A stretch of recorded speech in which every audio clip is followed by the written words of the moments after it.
어렵습니다. 네, 역사는 이 모든 사실을 기억합니다. 기록합니다.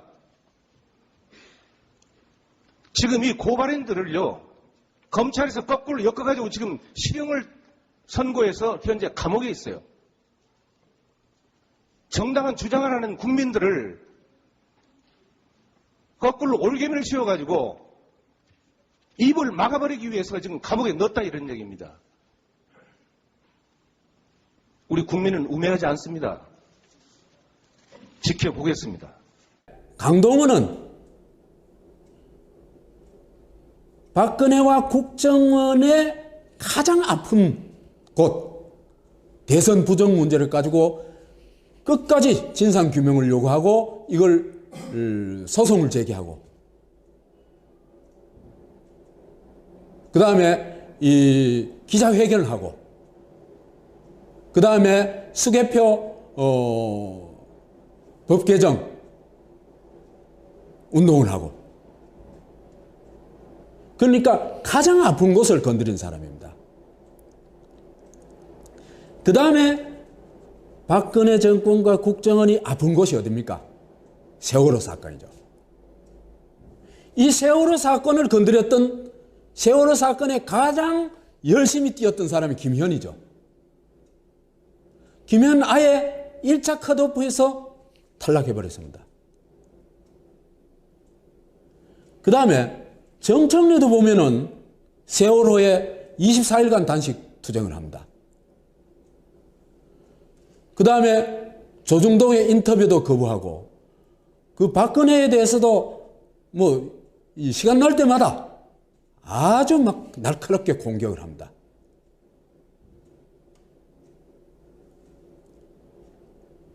그래서 그 정청래를 이번에 잘랐잖아요, 그죠?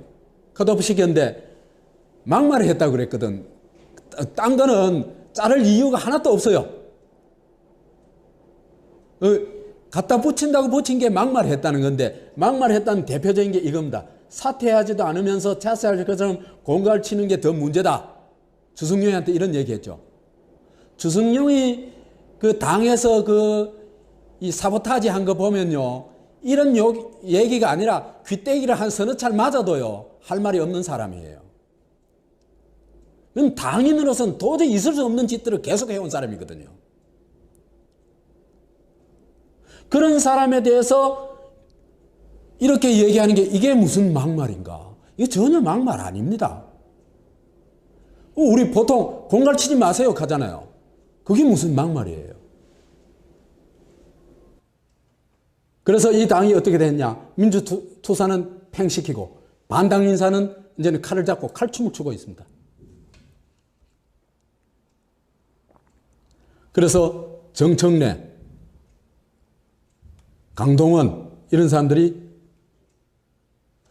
강동원에 대해서도 정청래는 많이 알려졌으니까 많이 얘기했으니까 강동원에 대해서는 사실은요 강동원이요 정청래도 안 한 일을 했어요. 대선 선거 부정하는 거는 이것도 그죠. 국가기관이 주도하는 선거 부정이라는 이거는 국가 존립을 흔드는 일입니다.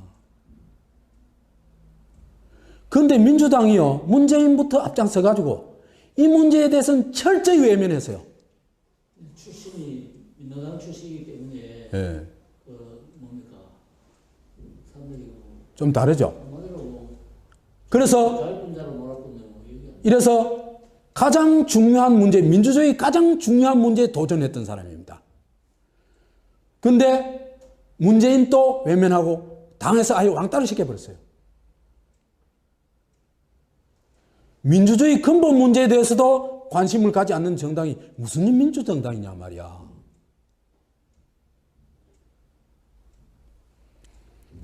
그래서 문제아로 찍어가지고 참 한국의 문제아는 그죠. 한국의 문제아들은 정말 대단한 사람들입니다. 그래 보면 됩니다. 한국의 왕따 중에 왕따가 누구였습니까? 국가 왕따뿐만 아니라 국민 왕따까지 됐던 사람 누굽니까? 그게 김대중 아닙니까? 그죠? 김대중 이상으로 왕따 된 사람 없습니다. 우리나라에서. 유사 이래 없습니다.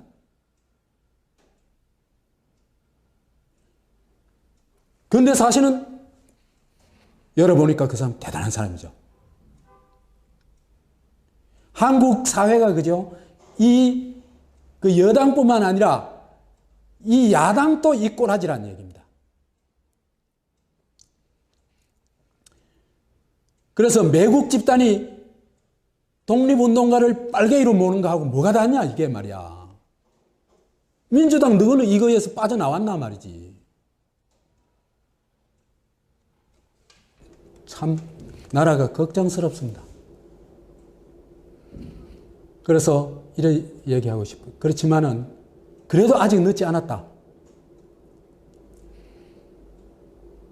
정청래, 강동원, 김현 이런 사람 살려내는 운동을 우리가 하자. 주권자의 힘으로 민주당을 한번 압박하고 바꿔보자. 그래서 아까 얘기했던 젊은 층이 오히려 민주당을 코를 꿰가지고 끌고 나가보자.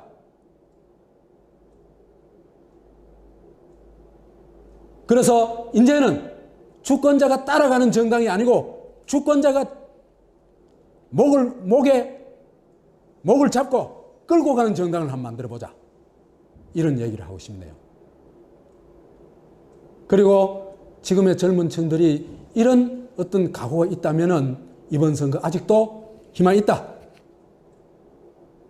그래서 이 희망을 어떻게 살리냐? 아까 지금 그런 식으로 하되 젊은 층이 정말 우리가 맞고 있는 이 위기, 경제적 위기, 민주주의 위기를 돌파하는데 아주 힘을 합해가지고 나간다면 이번 선거 그래도 또 한 번 기회는 있다. 이렇게 말씀드리고 싶습니다. 감사합니다.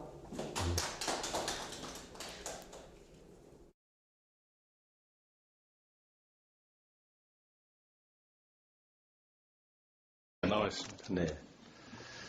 네. 선거 관련 소송은 그 심리와 재판을 할 때 소송 제기일로부터 며칠 내에 다 하도록 되어 있습니까? 신급마다 심리기간이 지정이 되어 있습니다. 대충 6개월 정도까지가 되어 있습니다. 그렇죠. 공직선거법 제225조에서는 180일 이내에 처리하여야 한다라고 규정하고 있습니다. 대통령 선거는 단심제죠? 그렇습니다. 그래서 대법원에서 담당을 하는 것이고 판결하면 끝이죠. 그렇게 되어 있습니다. 네. 2013년 1월 4일 날 제기한 사건 번호 2013-18 제18대 대통령 선거 무효 소송 현재 23개월이 지났는데 왜 심리하지 않습니까? 당초 제소됐을 때의 청구원인과 다른 청구원인이 추가가 됐습니다. 그 선거 부정과 관련된 청구원인이 추가됐는데 이것은 1심 형사재판이 계속 중이어서 그 재판 결과가 나와야 이쪽 재판을 진행할 수 있어서. 선거사법은요, 민사와 형사가 다르지 않습니까? 그런데 왜 민사소송을 형사소송과 병합해서 합니까? 병합하는. 자, 민사소송에는 선거 무효소송이 있고 당선 무효소송이 있어요. 선거 무효소송은 대한민국 국민 누구나 다 할 수 있습니다. 당선 무효소송은 후보자만이 할 수 있는 거예요. 그런데 지난 대통령 선거 때 민주당의 문재인 후보가 당선 무효 소송을 제기하지 않았기 때문에 이것은 지금 공소시효가 지나서 아무런 법적 효력이 없습니다. 다만 국민이 지금 민사소송으로 선거 무효 소송을 제기했고 또 형사소송을 제기해 놓고 있어요. 그런데 대법원에서 지금 2년이 다 돼가는데도 이것을 심리조차 않고 있다는 것은 이건 대단히 정치적으로 지금 판단하고 있다. 이렇게 주장을 하는데 어떻게 생각하십니까? 추가된 청구원인이 국정원 선거 개입 문제가 제기가 되어 있습니다. 그런데 그 사건이 1심에서 최근에 형사 판결이 났기 때문에 이제 진행할 수 있는 단계가 되어서 심리 촉진을 하려고 하고 있는 것으로 알고 있습니다. 이제 진행하려고 합니까? 그게 형사 사건이 사실 확정이 돼야 이쪽 사건을 진행할 수 있는 연계 관계가 있어서 미뤄두고 있었던 것으로 이해하고 있습니다. 자, 보십시오. 분명히 말씀드리지만 이건 형사사건과 별개다. 자, 보세요. 18대 대통령 선거 무효 소송의 주요 내용이 무엇인지 아시죠? 제가 하나씩 읽어보겠습니다. 새누리당의 부정선거였습니다. 윤정훈 목사의 시발단 운영과 관련된 사건으로 징역 10년형 집행유예 2년형이 확정되었습니다. 윤정훈 시발단 주도했던 사람이, 그리고 국가기관이 대선에 개입했어요. 국가정보원, 국방부, 사이버사령부, 기무사령부, 통계청, 경찰청 등등이 선거 개입했다는 것은 국민이 다 알고 있는 사실입니다. 또 중앙선거관리위원회에서의 개표 조작이 있었어요. 이것은 국민적 의혹이 계속 증폭되고 있어요. 경기도 남양주 선관위 또는 서울시 송파 선관위를 비롯해서 전국적인 개표 부정 이 증거들이 전 투표구의 60% 이상 지금 나오고 있는 겁니다. 또 박근혜 당시 후보의 허위사실 유포가 있었잖아요. 문재인 후보와의 대선 후보 방송 토론 중에서 댓글려 김하영을 옹호하는 이 발언, 이것은 허위사실 유포잖아요. 바로 이런 것들이 명백하게 드러나는데도 불구하고 대한민국 국민의 자격으로 소송을 제기한 것을 2년이 다 돼도 심리조차 않고 있다는 것은 대부분의 직무유기입니다. 국기문란입니다. 이것도. 어떻게 생각하세요? 거듭 말씀드립니다만 당초 청구원인은 개표 부정에 한정되어 있었던 것으로 압니다. 그런데 그 이후에 국가기관의 그 선거 개입의 점이 선거 무효 사유로 추가가 됐고, 그 점은 형사 기소가 돼 있었어요. 자, 이거 보십시오. 형사소송 한 건 또 있었어요. 2013년 5월 9일 이명박, 박근혜, 김무성, 김능한, 이종호 씨는 중앙선관위 상임위원입니다. 문상부 중앙선관위 사무총장이에요. 여기다 원세훈, 김용판, 김하영, 여기는 댓글녀입니다. 이 9명을 형법 제87조 내란죄, 동법 제91조 국헌 문란죄, 동법 제122조 직권남용죄, 동법 제123조 직무유기죄로 형사 고발해놨어요. 이것도 지금 전혀 심리를 않고 있어요. 이러면서도 지금 대부분이 지금 제대로 선거 사범에 대해서 심리하고 재판을 진행하려는 의지가 있다고 보십니까? 지금 아까 답변 중에 바로 이제 때가 됐으니 뭐 할 수 있겠다 이렇게 말씀하셨는데 언제 할 거예요? 이제 1심 판결이 났으니까 당의 재판부에서 기일을 지정해서 진행하리라고 생각합니다.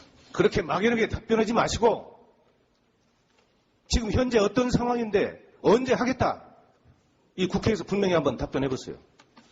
당의 재판부에서 결정할 일이라서 제가 법원행정처장 입장에서 말씀드려서 단정하기는 어렵습니다. 네, 역사는 이 모든 사실을 기억합니다. 기록합니다. 지금 이 고발인들을요, 검찰에서 거꾸로 엮어가지고 지금 실형을 선고해서 현재 감옥에 있어요. 정당한 주장을 하는 국민들을 거꾸로 올개미를 씌워가지고 입을 막아버리기 위해서 지금 감옥에 넣었다 이런 얘기입니다. 우리 국민은 우매하지 않습니다. 지켜보겠습니다. 그 다음에 이 기자회견을 하고, 그 다음에 수개표 법 개정 운동을 하고, 그러니까 가장 아픈 곳을 건드린 사람입니다. 그 다음에 박근혜 정권과 국정원이 아픈 곳이 어딥니까? 세월호 사건이죠. 이 세월호 사건을 건드렸던, 세월호 사건에 가장 열심히 뛰었던 사람이 김현이죠. 김현 아예 1차 컷오프에서 탈락해버렸습니다. 그 다음에 정청래도 보면은 세월호에 24일간 단식 투쟁을 합니다. 그 다음에 조중동의 인터뷰도 거부하고, 그 박근혜에 대해서도 뭐 이 시간 날 때마다 아주 막 날카롭게 공격을 합니다. 시켜버렸어요. 민주주의 근본 문제에 대해서도 관심을 가지 않는 정당이 무슨 민주정당이냐 말이야.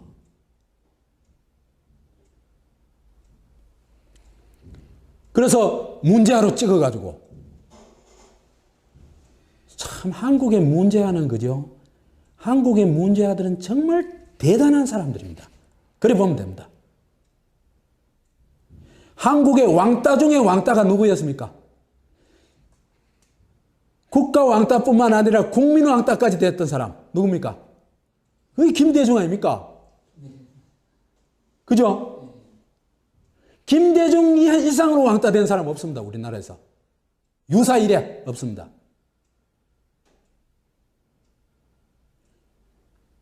그런데 사실은 열어보니까 그 사람 대단한 사람이죠. 한국 사회가 그죠? 그 여당뿐만 아니라